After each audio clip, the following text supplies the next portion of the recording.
products, the innovation, etc. It's great to see what's coming through and how technology is moving on. For me, the main thing is probably the people and the networking.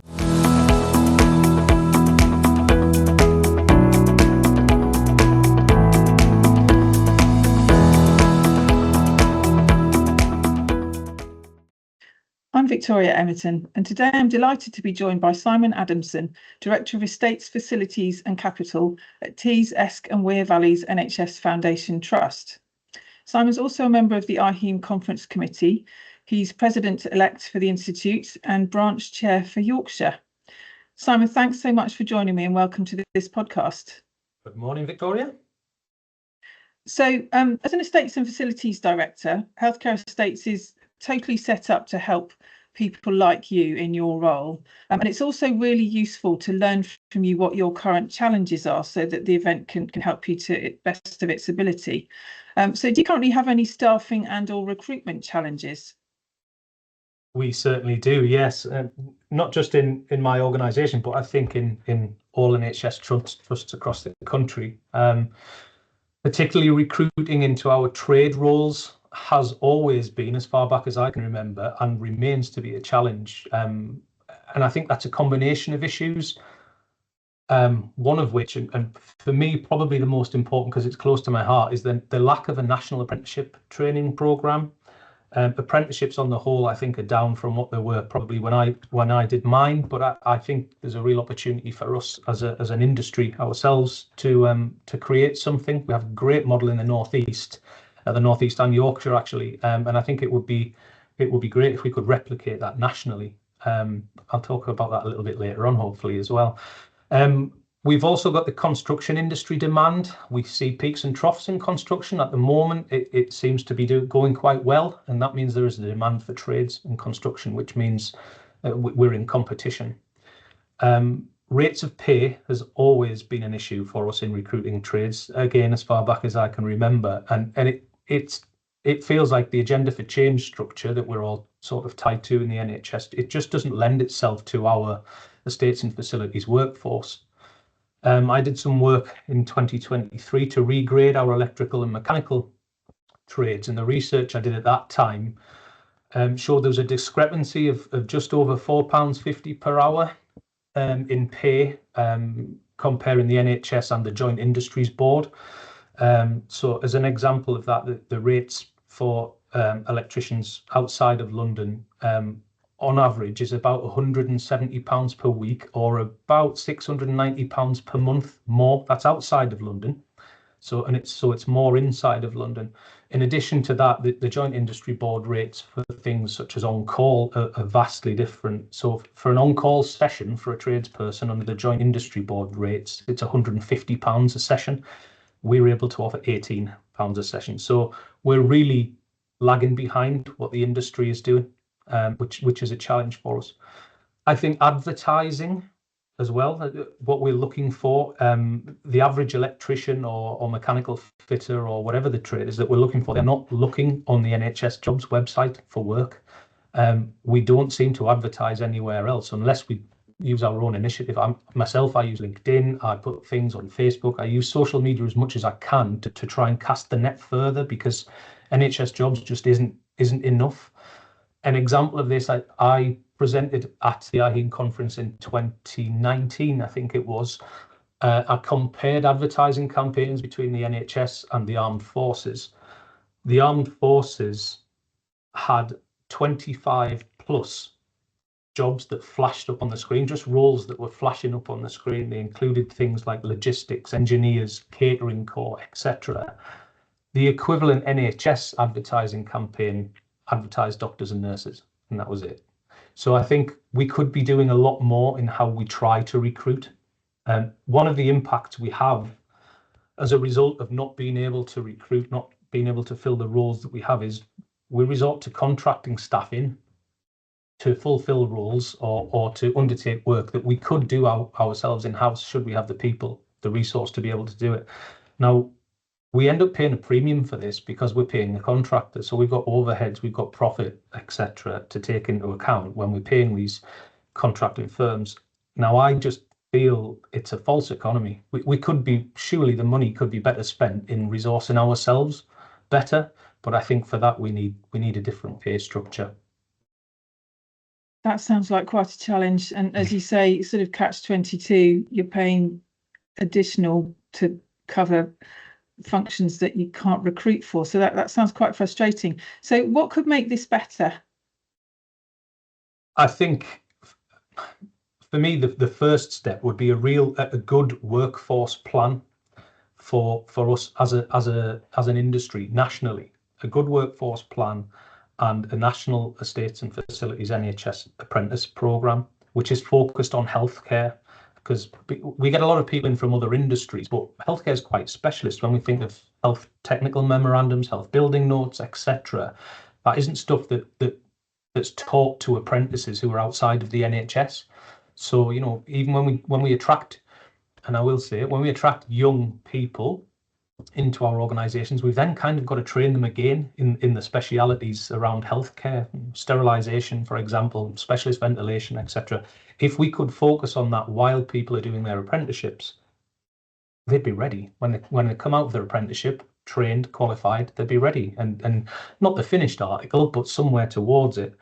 I think I mentioned the outside industries. We will always be in competition with the outside industries, and I think to help with that, we need to make it more attractive.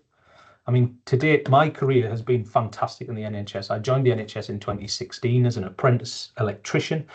And I just reflected on this not long ago. We have a North East and North Cumbria ICB Estates Directors meeting, and I think 70% of the directors that were sitting around the table at that meeting had come through the apprenticeship programme that I came through, the North Eastern Yorkshire apprenticeship programme. I think that's a real credit to it, and we should celebrate things like that and sort of take heed of the success and do something about it. Remuneration, framework that is suited to what we do. I think Agenda for Change is very much geared to clinical and nursing type roles. It doesn't lend itself well to what we do, and it's 21 years old now. I think a refresh of Agenda for Change, and I think there's been an announcement fairly recently that is going to be refreshed.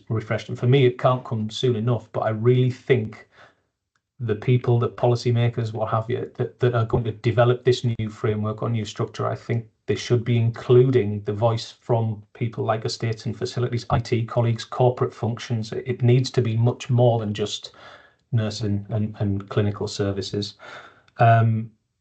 National advertising campaigns, like I've just said, the NHS is more than just doctors and nurses. We're so much more, and I think without all of the other roles supporting clinical and frontline services, the NHS wouldn't exist. We wouldn't function.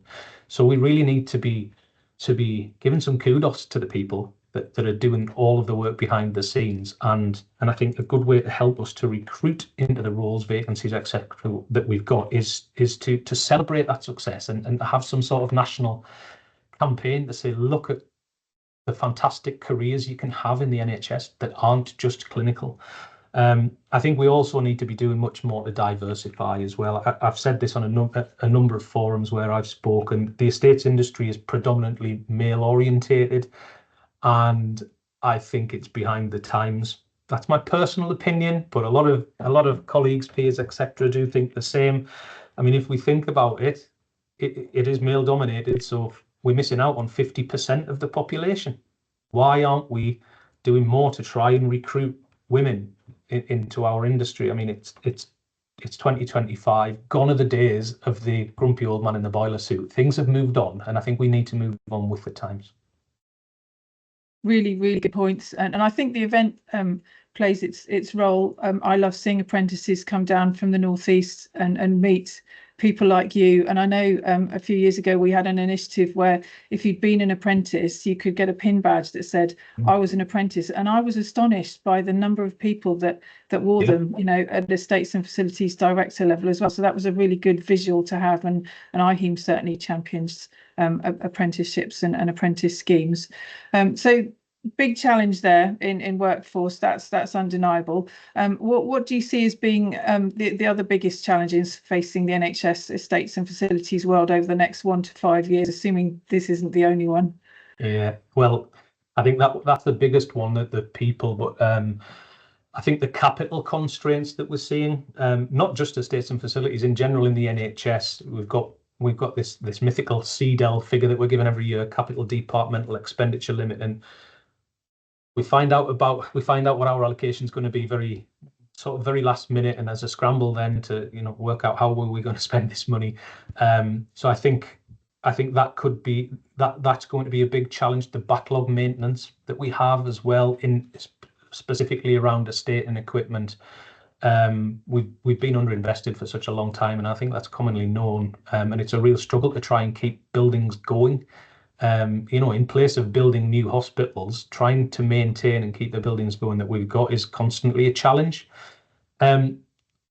Linked to that, to the capital constraints, I think turnaround time for business cases and cash flow for nationally funded programs and schemes is a challenge for us all. And I get that the pressure that is in the likes of NHS England and what have you, the amount of business cases that are being submitted and stuff. But I think that the timeliness and sometimes the returns we get on business cases make it really difficult for us to be able to plan our work. Another big thing is, it's a sign of the times, is a PFI handback. A lot of PFI schemes are now coming towards the end, and I think quite a few trusts are going to be challenged in what to do in the case of PFI handback. That is going to be a big challenge for a lot of trusts. I know we're covering PFI handback in the conference this year. Yeah. So what needs to change to help with these challenges? I think on my first point, the capital constraints in the CDEL, I think longer term capital planning would enable us to develop strategies and forecast where we need to spend the money and what money we have available to spend, so we can focus it in the right place. Currently, we get pretty much single year allocations, and it's really difficult to forecast and plan when you only know what you're going to get for one capital year or one financial year. The ability to, you mentioned the next 1 to 5 years, if we could have a plan, an indication of what we're expected to get as an organisation or as an ICB, even regionally, whatever. If we had that foresight, we would be able to plan so much better where the money goes, what it's spent on. That would be a real key for me. And I think the other thing is, then we quite often get national funding streams which are announced or published, and we get really short notice to turn around business cases or just short-term submissions, short-form submissions, to put in to say, we think this scheme qualifies for this funding. I think, it often results in knee-jerk responses to work up submissions that fit the money that's available. We could all be better at this in terms of our individual organisations. It would be great if we could have on the shelf a business case that's ready to go. So if the funding comes out that is applicable to that business case, we can go, right, there we go, we're ready. We're ready to go with this. The difficulty we have with that is it's costly to get to a business case, to a ready to go business case. It is very costly, and the longer they sit on the shelf, the more likely they are then to need refreshing. We've seen this with the new hospitals program.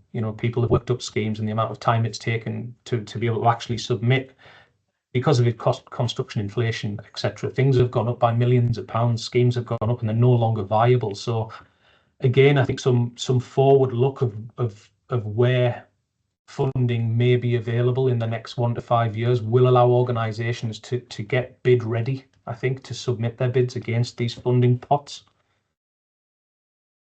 So the event's a great place to come together to talk to peers, colleagues and people that can help you, in real time. So hopefully Healthcare Estates will deliver you some answers, some advice.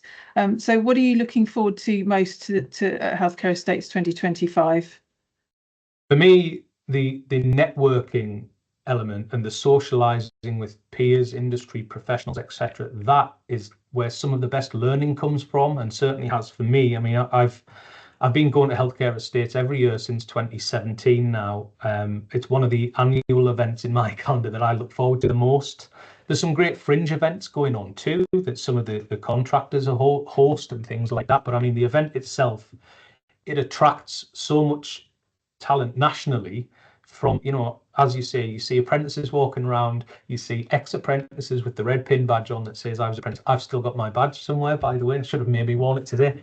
But the sort of scope there is for the networking is secondary to none, I think, and not just for me on the sort of client side of it, I suppose, for suppliers, for people that are selling their wares, that the products, the innovation, etc. It's great to see what's coming through and how technology is moving on. But for me, the main thing is probably the people and the networking, whether that's with industry professionals or with the suppliers, etc. But it's something that I value greatly. Before coming to Healthcare Estates, I'd just be, contacting people that I know in the region for advice and things like that. But the network that I've built up through the Institute and through Healthcare Estates, I'm never in a position where I don't have somebody that I can contact for advice and say, have you done this before? Or what's your view on this product, for example? Or we've got this problem. Do you have a product that can solve it? And I think that is invaluable for me. We, don't work in silos. Don't sit and just think, oh, nobody's ever had this problem before. I need to work it out. Somebody will have had the same problem probably, and it's just great to share the experience, the knowledge that you've got, and to gain that knowledge and experience from others as well. So the people interactions, the socializing, the networking for me is the main thing I look forward to every year at Healthcare Estates. That is fantastic to hear, because that's one of the USPs of the event, is getting people, the right people, like-minded people together, to talk to each other and to learn as well. So the conference has there's 5 conference streams, there's 6 exhibition theatres to learn from, there's keynote sessions, there's workshops. So learning, socialising, networking, it's all there for 2 jam-packed days in Manchester, isn't it? Yeah. And Manchester's a great place to be as well, isn't it? It is, yes. Lots of choice, although we like to keep people busy in the hall while they're with us. Yeah, of course, yeah.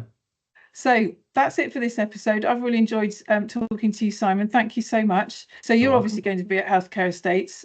You're chairing in the conference. You wear many institute hats already, as we mentioned at the beginning. And I'm sure anybody that you see, that or that even you don't know, whether you're in the aisles, in the IHE members lounge, you're very happy to have a chat to anyone who wants to come and pick your brain, and I'm sure you'll do likewise. Absolutely. The members lounge is a great place to just go and get away from the hustle and bustle of the main conference, go and grab a coffee and what have you, and do a bit of that network and introduce yourself. Don't be shy.